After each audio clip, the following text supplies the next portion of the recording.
सिंह का पुत्र स्वरभानु, जिसने चोरी से अमृत पी करके चंद्रमा और सूर्य की शिकायत पर मोहिनी रूपी विष्णु के द्वारा सुदर्शन चक्र से उसके शरीर के 2 हिस्से कर दिए गए।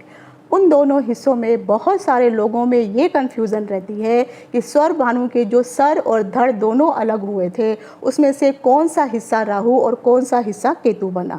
बहुत सारे इवन यूट्यूब में भी अगर आप देखेंगे, ज्योतिषियों के द्वारा बताया जाता है कि राहु और केतु जो स्वरभानु के 2 हिस्से हैं। तो कुछ ज्योतिषियों का कहना है कि स्वरभानु का जो सिर है वह राहु बना और बॉडी का जो पार्ट है वह केतु बना। और कुछ अन्य ज्योतिषियों का मानना है कि जो स्वरभानु का जो सिर है वह केतु कहलाया और बॉडी का हिस्सा जो है वह राहु कहलाया।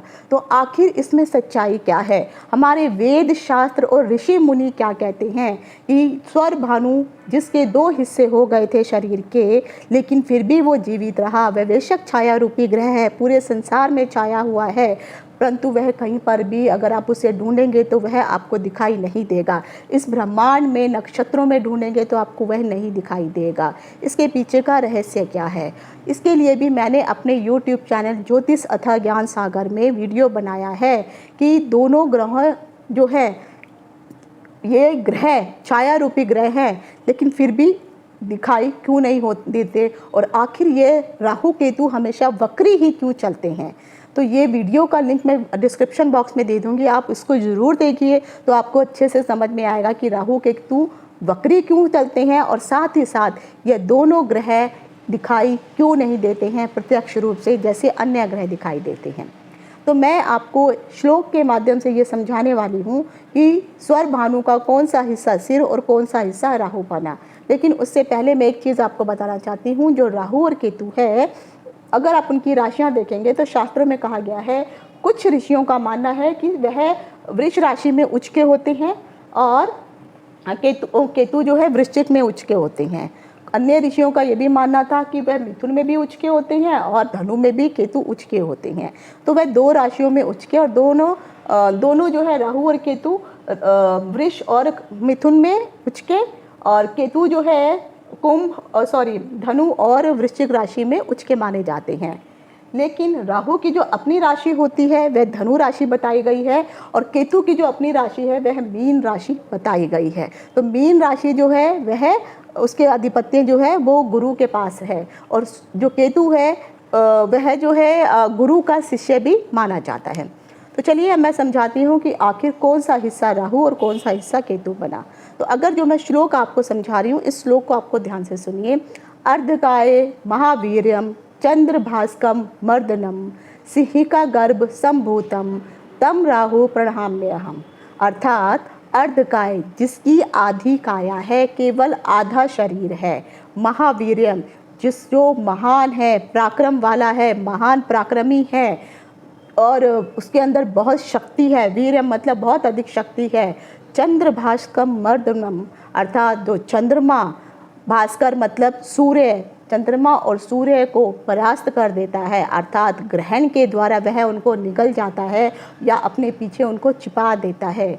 सिंहिका गर्भ संभूतम जिसका जन्म सिंहिका के गर्भ से उत्पत्ति जिसकी हुई है, तम राहु प्रणहाम्यहम मैं ऐसे राहु को, उस राहु देवता को प्रणाम करती हूँ। तो ये राहु का मंत्र है। तो यहाँ पे अगर आप ध्यान से सुनेंगे तो यहाँ पे सबसे पहला शब्द आता है अर्धकाय, जिसकी केवल आधी ही काया है।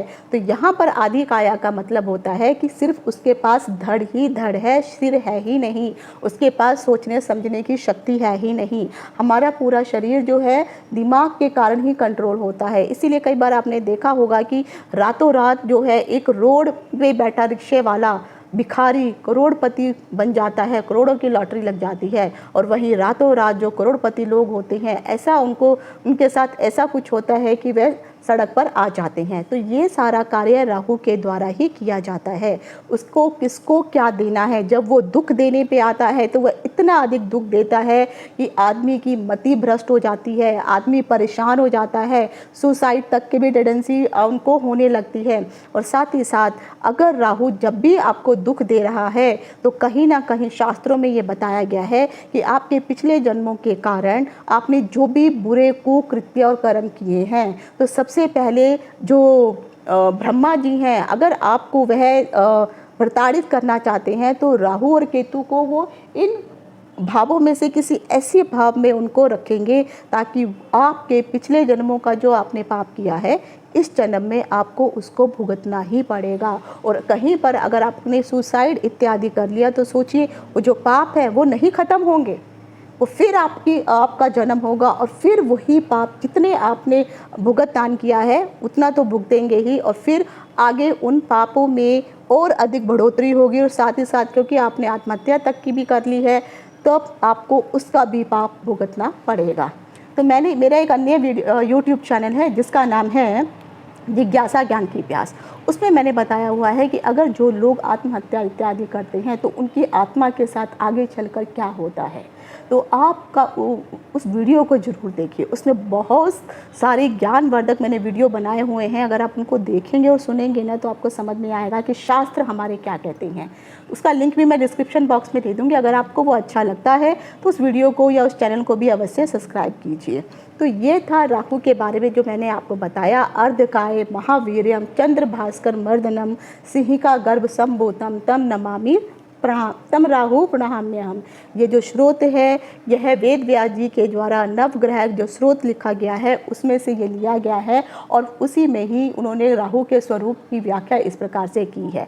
अब केतु के बारे में क्या कहते हैं, शास्त्रों में बताया गया है कि पलाश पुष्प शंकासम तारकाग्रह मस्तकम रौद्र रौद्रात्मक घोरतम केतुतम प्रणाम्यहम। अर्थात ऐसा फूल, जो पलाश का जो फूल होता है वह लाल रंग का होता है। तो जो पलाश के फूल का जो रंग होता है उसका पिक्चर मैं आपको दिखाती हूँ। तो उस पिक्चर के अनुसार ये पलाश का फूल होता है, उसकी जो दीप्ति है वह लाल रंग की दीप्ति, अर्थात जो चमक है राहु की वो लाल रंग की तरह वह चमकने वाला है। उसका रंग जो है अगर उसकी चमक आपको देखनी हो तो जिस प्रकार से अग्नि में कोई तिनका अगर जलता है और जलने के बाद उसमें से जो चमक आपको अग्नि की जो उस तिनके की जो चमक आपको दिखाई देती है और उसके बाद जो उसमें धुएं का जो आपको धुआं निकलता हुआ जब तिनका वह काला पड़ने लगता है तो हल्की सी एक चमक उठती है और फिर वह काला हो जाता है, तब उसमें से जो धुआं निकलता है उस धुएं के समान और उस लाल चमक के समान जो है केतु का रंग बताया गया है। तारका ग्रह मस्तकम। अब यहाँ पर तारका का अर्थ है कि जितने भी संसार में तारे हैं, जितने नक्षत्र हैं, जितने भी ग्रह हैं, तारका मतलब जितने भी तारे और और जितने भी ग्रह मतलब सारे जितने भी ग्रह हैं। मस्तकम यानी इनसे वह सर्वोपरि है, इनके वह सर के ऊपर आता है। जिस प्रकार से नवग्रहों में सूर्य राजा है उसी प्रकार से इनको सभी चीज़ों में सर्वोपरि माना जाता है, यानी जो पूरे तारों में, पूरे ग्रहों में, पूरे नक्षत्रों में सबसे श्रेष्ठ है, जिसको हम इनका राजा भी मानते हैं। रौद्र रौद्रात्मक घोरम, जो अत्यंत क्रूर है, अत्यंत भयंकर रूप वाला है, जो अत्यंत अगर रौद्र रूप में यानी गुस्से में अगर आता है तो वह बहुत ही भयानक रूप ले लेता है, जो देखने में डरावना भी है और क्रोधी भी दिखाई देता है। तम केतु प्रणाम्यहम, मैं ऐसे घोर रूपी केतु को प्रणाम करती हूँ।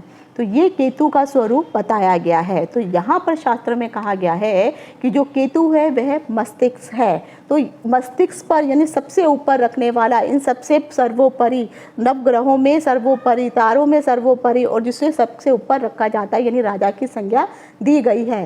सिर को केतु को इसलिए सिर कहा गया है क्योंकि केतु ही पूरे नवग्रहों में, पूरे नक्षत्रों में ऐसा है जो केवल मोक्ष प्रदान कर सकता है। इसीलिए हमेशा अगर आप देखेंगे तो शास्त्रों में ये कहा गया है कि बेशक शुभ ग्रहों में देखेंगे तो शुक्र दिखाई देते हैं, बुध दिखाई देते हैं, गुरु दिखाई देते हैं, शुभ चंद्रमा दिखाई देते हैं, लेकिन उसके बावजूद भी इनमें से किसी भी ग्रह के पास या किसी नक्षत्र के पास यह शक्ति नहीं है कि वह जातक को मोक्ष प्राप्त प्रदान करें।